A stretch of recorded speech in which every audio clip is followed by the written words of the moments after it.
প্রিয় বন্ধুরা, আজ আমরা শিখব কিভাবে আয় ব্যয় হিসাব বের করতে হয়। এই জন্য আমরা এক্সেল শিটে প্রবেশ করব।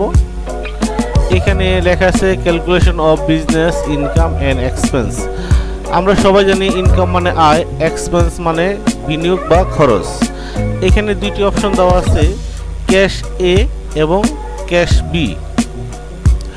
আমি বিভিন্ন ক্যাটাগরিতে আমরা বিনিয়োগ করব। প্রথমত আমরা ক্যাশ এ ক্যাশ বি বিনিয়োগ করেছি 50,000 40,000, একটু কম বিনিয়োগ করব এবং লাভটা একটু বেশি দেখাবো। তো প্রথমে আমরা ক্যাশ এ এবং ক্যাশ বি দুইটাকে কি করব, যোগ করব। তো যে কোনো যোগ করার সময় সবার আগে আমরা সমান চিহ্নটি ব্যবহার করব। যেমন ক্যাশ এ দেওয়া রয়েছে 50,000 যোগ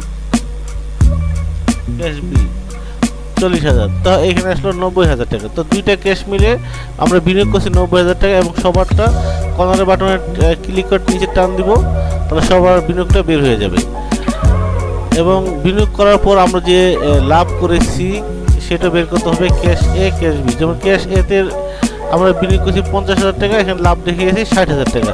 ক্যাশ বিতে আমরা বিনিয়োগ করছি 40,000, লাভ দেখেছি 45,000। এই দুটোকে যোগ করব, ক্যাশ এ যোগ ক্যাশ বি, ইন্টার দিব, তাহলে আমাদের দুটোটার যোগফল বের হবে এবং সবার যোগফলটা বের হয়ে গেল। তো আমাদের এখন লাভ বের করব কিভাবে। আমরা আয়ের টাকা থেকে আমরা যদি ব্যয়ের টাকা বাদ দিই তাহলে আমাদের প্রফিটটা দাঁড়াবে। তো সব কাজের আগে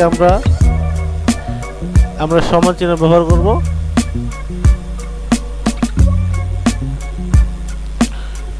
সমান চিহ্ন ব্যবহার করব আয়ের টোটাল এবং বিয়োগ ব্যয়ের টোটাল, তাহলে আমাদের কি হবে, লভ্যাংশ বের হলো। তাহলে আমাদের এখানে বের হলো লাভ হলো 15,000 টাকা। বাস, এখন টান দিব, সবারটাই বের হয়ে গেল। এবং আমরা এখানে টোটাল লিখে আমরা সবার যোগফলটা বের করব, অটো সাম দিয়ে দেব। অটো সাম দিয়ে ক্লিক করে টান দিলে সবার যোগফলটা বের হয়ে যাবে।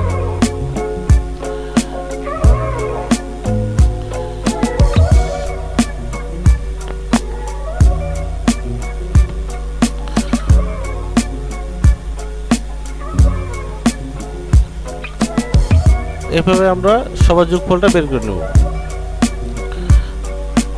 লেখার সাইজটা একটু বড় করে দেব এবং এই লেখাটি ব্লক করে আমরা একটু বর্ডার দিয়ে একটু রং করে দেব। তো প্রিয় বন্ধুরা, আমরা শর্টকাটে এই ছোটোখাটো হিসাবগুলো এভাবে বের করতে পারি। এক্সেল খুব সহজ কাজ, কোনো কঠিন নয়। তো আমরা যে কোনো ব্যক্তি ইচ্ছা করলে আমরা এই যোগ বিয়োগ গুণ ভাগ আয় ব্যয় হিসাবগুলো বের করতে পারি।